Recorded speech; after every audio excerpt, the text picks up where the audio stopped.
Tabs में EMIs निकालना सीखा और अपने इन्वेस्टमेंट पे रिटर्न निकालना यानी फ्यूचर वैल्यू निकालना सीखा। आज हम बात करेंगे डेप्रिसिएशन की। फाइनेंशियल टैब में जो अगला इंपॉर्टेंट फॉर्मूला है वो है डीबी, जिसको एक तरह से हम डेप्रिसिएशन कह सकते हैं। डेप्रिसिएशन होता है कि किसी वस्तु की कीमत कितनी घट जाती है वो हम निकालना चाहते हैं। उदाहरण के तौर पे आपने एक बाइक परचेज की 50,000 रुपए की, इसको हम कहेंगे परचेज वैल्यू, जिसकी लाइफ 5 साल है। ऑन एन एवरेज एक बाइक जो 50,000 की आप परचेज करते हैं वो 5 साल चलती है। 5 साल के बाद उसकी स्क्रैप वैल्यू यानी साल्वेशन 5,000 रुपए है। स्क्रैप वैल्यू यानी उसकी जो रद्दी है वो 5,000 रुपए की उसकी वैल्यू बच जाती है।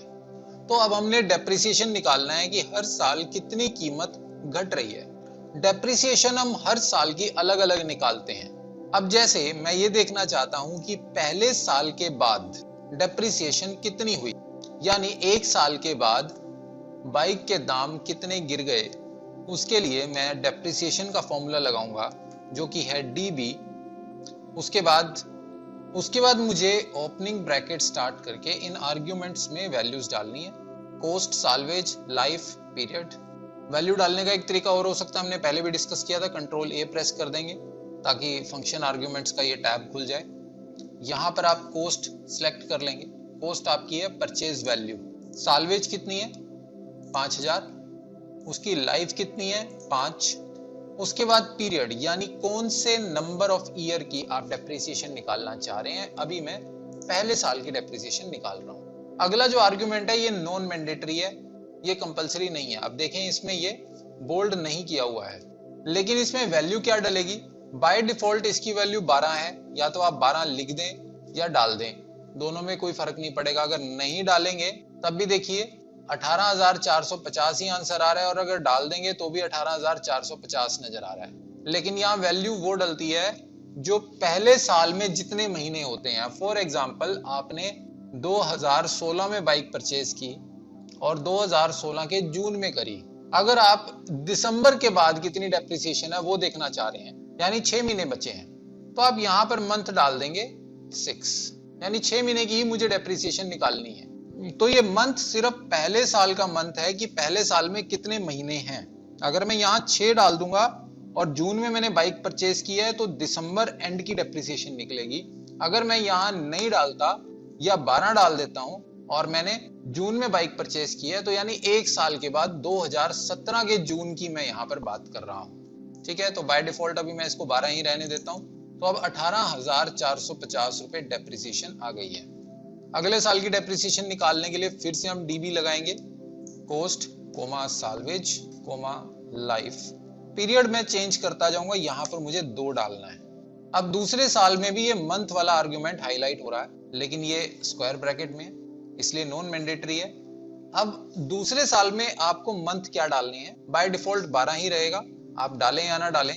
लेकिन अगर पहले साल में अगर आपने डेप्रिसिएशन दिसंबर एंड की निकाली है, यानी मंथ हमने 6 लिया था अगर पहले साल में, तो मैं उसी फ्लो को ही आगे कंटिन्यू करूंगा। तो अगर मैं यहाँ पे 6 डाल देता हूं तो इसका मतलब हो गया, अगर मैंने ऊपर भी अगर 6 डाला है तो इसका मतलब हो गया कि दिसंबर 2016 की मैं बात कर रहा हूं। यहाँ पर भी दिसंबर 2017 की मैं बात कर रहा हूं। ये एक एग्जाम्पल है, ठीक है। और वहीं अगर मैं इसको 12 मान के चल रहा हूं और इसको भी मैं 12 मान के चल रहा हूं, तो अगर मेरी जून की बाइक परचेज की हुई है तो यानी पहली डेप्रिसिएशन मेरी जून 2017 की कैलकुलेट हो रही है और अगली डेप्रिसिएशन मेरी जून 18 की कैलकुलेट हो रही है। तो ये डिफरेंस होगा दोनों में, यानी अगर यहाँ 6 डालेंगे तो यहाँ भी आप 6 डालेंगे, यहाँ 3 डालेंगे तो यहाँ भी 3 डालेंगे। आगे बढ़ते हैं। सेम फॉर्मूला आपका कंटिन्यू करेगा, लेकिन ध्यान रहे जो एड्रेस में रेफरेंसेस हैं वो एब्सोल्यूट रेफरेंसेस होने चाहिए। अभी हुआ क्या है, ये एरर आ गया है बिकॉज यहाँ पर वैल्यू ली जा रही है B1, B2 एंड B3 से, जबकि यहाँ ये ऑटो, लेकिन यहाँ ये ऑटो नंबरिंग के कारण B2, B3, B4 हो गया है, यहाँ पर B3, B4, B5 हो गया है, यानी यहाँ से यहाँ तक की वैल्यूज को ये पिक कर रहा है आंसर निकालने के लिए, जो कि गलत है। यहाँ पर B4, B5, B6 हो गया, यानी यहां से लेकर यहां तक की वैल्यूज उठाई जा रही हैं आंसर देने के लिए। ये भी गलत है, तो इसको हम डिलीट कर देते हैं। यदि आपको ड्रैग करना है, इस तरह से करके आंसर निकालना है, तो आप एब्सोल्यूट रेफरेंसिंग करेंगे, यानी इन एड्रेसेस को आप लॉक कर देंगे। उसके लिए आप सिंपली जिस चीज को हमें लॉक करना है उसके पहले डॉलर का सिंबल लगाते हैं। अब जैसे ये इनकी वैल्यूज ऑटो नंबरिंग के कारण आगे बढ़ रही हैं, तो हम इसको लॉक कर देते हैं इस तरह से। 1 को हमने लॉक कर दिया, 2 को हमने लॉक कर दिया और 3 को लॉक कर दिया, दिस वे। अब क्या होगा, अब ये वैल्यूज आगे नहीं बढ़ रही, ये फिक्स हो गई हैं, एब्सोल्यूट रेफरेंस हो गया। इसको करने का एक शॉर्टकट तरीका और है। जब आप किसी भी फॉर्मूला पे क्लिक करते हैं तो एड्रेस पे क्लिक करके आप F4 प्रेस करते हैं। जैसे ही आप F4 प्रेस करेंगे तो ऑटोमेटिकली एब्सोल्यूट रेफरेंस अप्लाई हो जाएगा। अब यहां पर अगर आप एक बार F4 प्रेस करेंगे तो रोज एंड कॉलम्स दोनों पे अप्लाई होगा।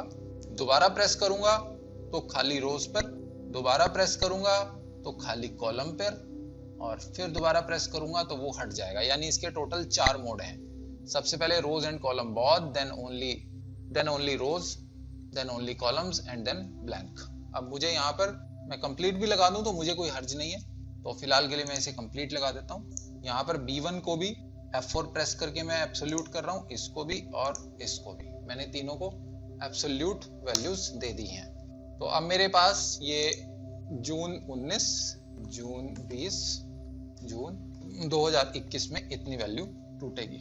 लेकिन यहाँ पर अभी एक गलती है, यहाँ पर हमने वैल्यू 2 कर दी है, यहाँ पर हम 3 करेंगे, यहाँ पर हम 4 करेंगे बिकॉज मुझे 4th ईयर का निकालना है, और यहाँ पर हम 5 करेंगे बिकॉज मुझे 5th ईयर का निकालना है। तो अब इन सब का टोटल आप देखें 44,998.31 रुपए है। एक्चुअली ये 45,000 है, ये डेसिमल वैल्यूज के कारण थोड़ा सा डिफरेंस आ गया है। तो 45,000 इनका सम प्लस 5,000 साल्वेज वैल्यू, तो ये टोटल हो गया 50,000। यानी 1 साल के बाद आपकी बाइक की कीमत रह जाएगी इतना माइनस इतना। ये मेरी वैल्यू है, बाइक की वैल्यू है 1 साल के बाद। दूसरे साल के बाद मेरी बाइक की वैल्यू है इतना माइनस इतना। उसके बाद तीसरे साल मेरी बाइक की वैल्यू जो बचती है, इसमें से ये टूट गया प्राइस। नेक्स्ट ईयर बाइक की वैल्यू बची ये, और उसके बाद बाइक की वैल्यू बची दिस माइनस दिस, यानी 5,001 रुपया। मैं फिर बता रहा हूँ, ये जो 1 या 2 रुपए का डिफरेंस आ रहा है वो जस्ट डेसिमल वैल्यूज के कारण आ रहा है, बिकॉज पूरी तरह से राउंड फिगर में वैल्यू नहीं आ पा रही है। तो टोटल 5,000 रुपए की स्क्रैप वैल्यू लास्ट में हमारे पास बच जाती है।